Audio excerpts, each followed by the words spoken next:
그는 맨발에 샌들을 신고 다니던 히피족이었습니다. 그는 불과 10년 만에 혁신의 아이콘이 되었습니다. 사람들은 잡스가 천재이기 때문에 당연한 것으로 생각하지만 그가 천재라 하더라도 누군가가 그의 천재성을 깨웠을 것이고 그의 욕망을 건든 것입니다. 그의 천재성을 깨운 그 누군가가 바로 스티브 오지니악입니다. 이 둘의 처음 만남은 너무나도 드라마틱한 것이 전혀 아닌 그냥 평범한 일상이었습니다. 고등학교 1학년 잡스가 자전거를 타고 살랑살랑 친구 집에 놀러 갔다가 그 친구 소개로 집 앞에서 세차를 하고 있는 오지니악을 처음 만난 것입니다. 이 둘은 같은 지역에 살았고 오지니악이 잡스보다 5년 빠른 같은 고등학교 선배입니다. 이 둘이 만나 사업을 하게 된 것도 어느 날 동네에서 갑자기였습니다. 1974년 대학을 중퇴한 스티브 잡스는 그날도 어스름거리며 홈블루 클럽이라는 아마추어 컴퓨터 모임에 놀러 갑니다. 늘 실력을 자랑하는 선배가 그날은 글자가 새겨진 자판을 치고 모니터에 뜬 글씨를 보라고 자랑하고 있었습니다. 이것이 역사상 최초로 등장하는 개인 컴퓨터의 초기 모습이었습니다. 이때 스티브 잡스는 직감으로 이것이 대박을 낼 수 있다는 생각을 하게 됩니다. 다음날 잡스는 그 선배를 찾아가 이렇게 말을 합니다. 선배, 이거로 돈을 벌 수 있어요. 우리가 컴퓨터를 만들면 정말 큰 돈을 버는 겁니다. 직장을 그만두고 나랑 사업해요. 이렇게 말했지만 그 선배는 단지 웃기만 할 뿐이었습니다. 그 선배가 바로 스티브 오지니악입니다. 오지니악 입장에서는 말이야 고맙지만 맨발에 샌들을 신은 히피족 스티브 잡스와 같이 사업할 이유가 전혀 없었습니다. 설령 사업을 하더라도 잡스보다는 자기가 다니는 회사 휴레패커드에서 할 생각으로 잡스의 제안을 거절합니다. 이때부터 잡스의 근성이 나타납니다. 거의 매일같이 오지니악을 만나 사업을 하자고 설득하고 주변 친구들까지 만나 도와달라고 부탁했습니다.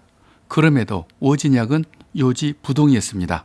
오지니악은 컴퓨터를 만들어 팔자는 사업 제안서를 휴레패커드에 5번이나 내고 거절당하자 그때 스티브 잡스 손을 잡았습니다. 세계 최고의 회사 애플이 그렇게 탄생했습니다. 이날이 76년 4월 1일이고 잡스가 21살, 오지니악이 26살 때입니다. 그러면 스티브 오지니악은 대체 어떤 사람이었을까요? 보시는 것처럼 그는 잘생기고 매력적인 핸섬 가이는 아니었습니다. 키 168cm에 84kg, 뚱뚱했으며 사회성도 없었고 당연히 만나는 여자도 없었을 겁니다. 그래서 전자제품만 더 파고들어 엉뚱한 일을 해서 스스로 또라이라고 하는 그런 사람이었습니다. 그런데 벌써 그는 따놓은 특허도 많았고 컬러 모니터를 만드는 특허까지 있었습니다. 그리고 그는 더 워즈라는 이름으로 알려진 천재 해커였습니다. 그는 블루박스라는 해킹 장비를 이용해서 로마 교황에게 전화를 해서 자신이 키신저라고 장난을 쳤던 인물입니다. 그리고 우리는 이미 그가 개발한 게임을 해보았습니다. 지금 보시는 이 브레이크아웃이라는 벽돌 깨기가 오지니악이 개발한 게임입니다. 확실히 그는 스티브 잡스보다 훨씬 더 유명하고 능력이 있는 천재였습니다. 이런 사람과 사업하면서 성공하지 못하면 욕먹습니다. 그래서 오지니악이 없는 애플은 안고 없는 찐빵이란 말도 나온 것입니다. 제가 이렇게 말을 하니 저와 함께 영상을 만드는 친구는 아니라고 합니다. 잡스의 능력으로는 누구를 만나서든지 애플 같은 기업을 만들었을 것이라고 합니다. 네, 그 말이 맞을 수도 있습니다. 그런데 또 반대로도 생각해 봐야 합니다. 히피였던 잡스가 더 망가질 수도 있었고 평범한 직장인으로 살았을 수도 있습니다.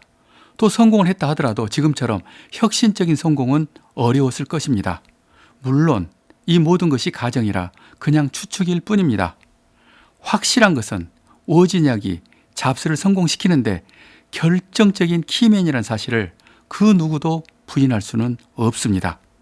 저는 스티브 잡스가 이룬 업적이나 능력을 폄하할 생각은 전혀 없습니다. 다만 스티브 잡스를 감히 넘볼 수 없는 하늘 같은 천재로만 보지 말자는 생각입니다. FBI 보고서에는 잡스가 관리나 마케팅에 뛰어났지만 IT 분야 기술력은 떨어지는 사람이라고 분명히 했습니다. 스티브 오지니악은 잡스의 존재를 이렇게 말합니다. 스티브 잡스는 회로 설계도 코드 입력도 전혀 할 줄 몰랐다. 하지만 나는 잡스가 없었으면 컴퓨터를 만들어 팔 생각을 절대로 못했을 것이고 그냥 평범한 회사원으로 평생을 살았을 것이다. 그리고 애플의 신화는 없었을 것이다. 누구를 만나는가? 그것으로 그 사람의 운명이 결정된다고 했습니다. 스티브 잡스는 그 운명적인 만남을 운 좋게도 일찍 동네에서 찾은 행운아였습니다. 그것이 그가 성공하는 결정적 요인 중 하나일 것으로 저는 생각합니다. 이제 마무리합니다. 그동안 내 삶에 운명적인 만남은 있었던가? 아니면 지금이라도 나타날 때가 된 것인가? 이런저런 생각을 하고 있던 차에 갑자기 전화가 왔습니다.